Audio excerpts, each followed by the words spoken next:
I'm Matt Guichard, and this is No Holds Barred. In this episode, we're going to talk about the new law in California, sealing criminal records.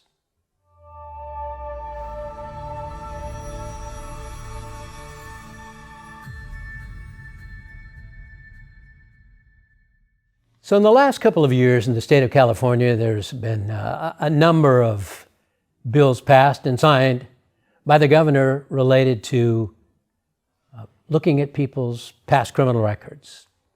A couple years ago, or a year or two ago, there was one that required the State Department of Justice to look at records with the idea that they would somehow be sealed, or how long it had been since the conviction, or whether the person had finished up probation or whatever. The most recent one, however, is Senate Bill SB 731, and I want to talk about that specifically. I have a bone to pick with it, and I want to tell you. I have a bone to pick with it only as it relates to how it's been treated by the press. So I'm going to read a headline. New legislation streamlines expungement for Californians with older convictions. Now I want to say absolutely false. So if you saw my No Holds Barred back when we talked about 1203.4 petitions, petitions for factual innocence, those kinds of things, you would understand my position about expungement. And SB 731 does not expunge somebody's records. It seals a record just like a 1203.4. So let's go back a little bit. Under the Penal Code, under 1203.4, someone can petition to have a felony conviction reduced to a misdemeanor and then dismissed. Make a petition to the court, serve the district attorney's office. It is then sent to the probation department. The probation department takes a look and sees, is the person on probation, or what are the circumstances? Did they pay their fines? Did they do the kinds of things? And they make a recommendation back to the Superior Court. In most cases under those 1203.4s, the recommendation is certainly to grant it, and in many cases it's really pro forma. The court grants it without a hearing. In some cases, there's a hearing. In DUI cases, in many cases, there is actually a hearing under a 1203.4. This new law, in effect, in my opinion, does away with that whole process of 1203.4. Somebody no longer has to do it. The Department of Justice will do it. It's kind of a complicated law. I printed it out. It's an awful lot of pages. But more specifically, it sets out what can be done and what has to be done. What I'm interested in talking about today is what SB 731 is not. And that, as I repeat, is not expungement. It's just like 1203.4.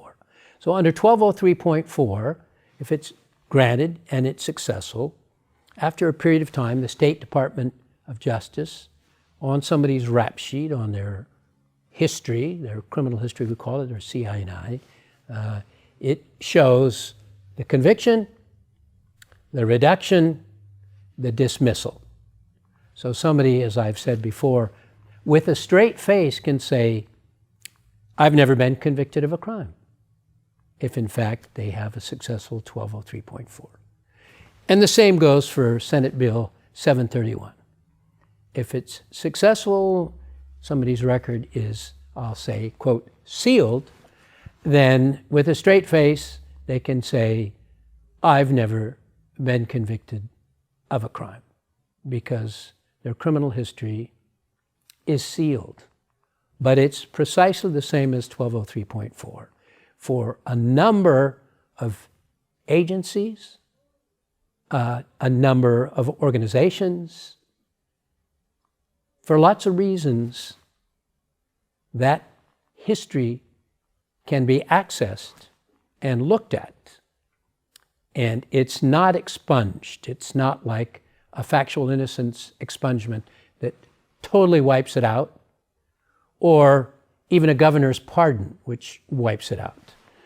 The new SB 731, and I don't know if the legislature meant more to happen, really meant it to wipe it out, but it didn't wipe it out. The new law, it's important to understand it, and I'll just give kind of an outline. SB 731 was signed into law this last fall by Governor Newsom. It commences July of this year, which just passed, 2023. It says, the first state in American history to allow almost all old convictions on a person's criminal record to be permanently sealed. So that's all nice to say that. However, there are lots of complications about it, but one of the things that it doesn't do, it doesn't allow you to possess a firearm. So when somebody goes in to buy a firearm, just as before, they purchase it, they don't get to get it, they have to fill out a form. That form goes to the State Department of Justice. And the State Department of Justice would send back to that gun store a big no. That person cannot purchase or possess a firearm in spite of 731.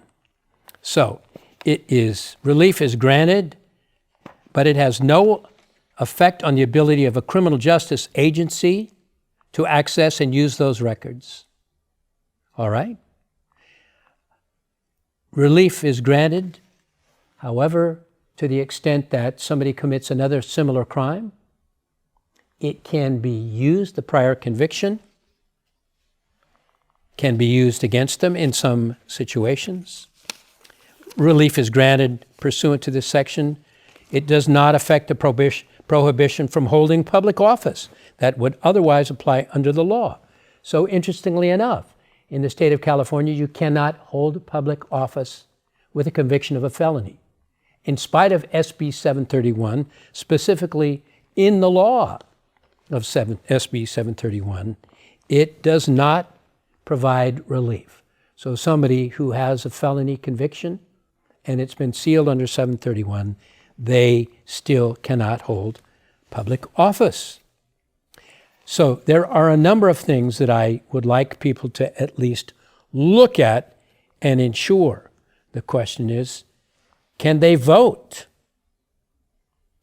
With respect to prior convictions, proving them in other cases? How about to the extent that somebody who takes the stand, we have a rule that if somebody takes the stand in a trial, they can be impeached with a prior felony conviction. Now, there's a limiting instruction. They don't get to retry the whole case. I often say, some people think that, I've got this great case and the guy has a felony conviction and I'm going to get it in. And I like to advise them that you're only going to get it in for the purpose of credibility, and the judge gives a limiting instruction stating that. You don't get to retry that past case. You don't get to say he was a prior rapist or murderer or anything. You simply get to say, sir, did you suffer a felony conviction? On the stand, the person says, yes, I did, or no, I didn't, whatever. And then you get to impeach him with the fact, isn't it true that you suffered a felony conviction? The judge stops everything, reads the limiting instruction, talks about that it's only for the limited purpose of that person's credibility and how you can measure their credibility. There's a little bit of an instruction on that. And then, so 731, I haven't seen in this entire raft of papers that I downloaded, but can somebody still be impeached with a prior felony conviction? In my opinion, they can. So all of the things that are impacted by suffering a felony conviction in the past, or in some cases, even a misdemeanor conviction. And let's talk about domestic violence convictions. Let's talk about some of the convictions that preclude people from handling a weapon. All of those still apply under this particular 731. And I think a number of people are going to be quite disappointed when they find out that, in fact, they have to disclose it, particularly if they're going to be a law enforcement officer. They have to disclose it. Let's just look at some of the relief granted pursuant to this section. So 4A. So relief is granted pursuant to this section, but it does not relieve a person of the obligation to disclose a criminal conviction in response to a direct question contained in a questionnaire or application for employment as a peace officer. So you want to be a police officer, and you're asked, and you will be asked, have you ever suffered a felony conviction? And in spite of 731 and sealing or 1203.4, whatever, you have to disclose that to that. Now, does that mean that you never get the job? No. We certainly have a number of people that were convicted years ago, completed their probation successfully, and they apply to law school, they complete law school successfully, state bar. In order to apply for a license with the state bar or the California Medical Board. I do want to say I made a mistake in our discussion some time ago about 1203.4, and I said applying for medical school, applying for law school. That was an error. It is applying for your state license once you've completed your medical training or your legal training. You have to disclose it. You want to sell real estate and you go through a state agency to get a license, you have to disclose it. You sell cars, you sell real estate, you get a license to sell insurance, you become a teacher, you become a law enforcement officer, you become a fireman. All of those require that you disclose that felony conviction, and you can explain it on your application. So state bar, you apply, you say, yes, indeed, such and such a time, whatever the circumstances, it has been dismissed, the record has been sealed, but you would just explain it. And again, I want to say that in many cases will not preclude you from getting a job or getting a license in any of those situations that I've spoken of. I cannot speak for police agencies, however, but I know you have to answer in a questionnaire and answer orally if asked. Now, in many cases we know employers cannot ask on a questionnaire or orally if you've ever been convicted of a crime. They can't do that, except these specific ones and a number of others that require state licensure. So it's very important that you understand what this new rule is, and please, as to lawyers who are watching or anyone else, don't use the term expungement. Expungement means it's completely wiped out, never to appear again in any case. And that is simply not true. SB 731 provides relief so that you don't have to personally file a 1203.4 or seek relief. That relief is going to come for people who have suffered those convictions after they successfully completed whatever sentence they serve, whatever probation they've served, and sufficient time has elapsed. And the State Department of Justice will handle sealing those records. And that's how it's working, and that is how it's going to work. For each and every one of you who has a question about, perhaps you have your own conviction, read that statute carefully and determine how it applies to you and how it may help you. But again, it won't expunge your record. So, thank you for listening to this episode of No Holds Barred. Appreciate your comments, your questions, very important. Hit that like button and hit that subscribe button. I do expect a number of questions on this because the law is a bit ambiguous. So put your questions below and I'll certainly answer them for you in a future No Holds Barred.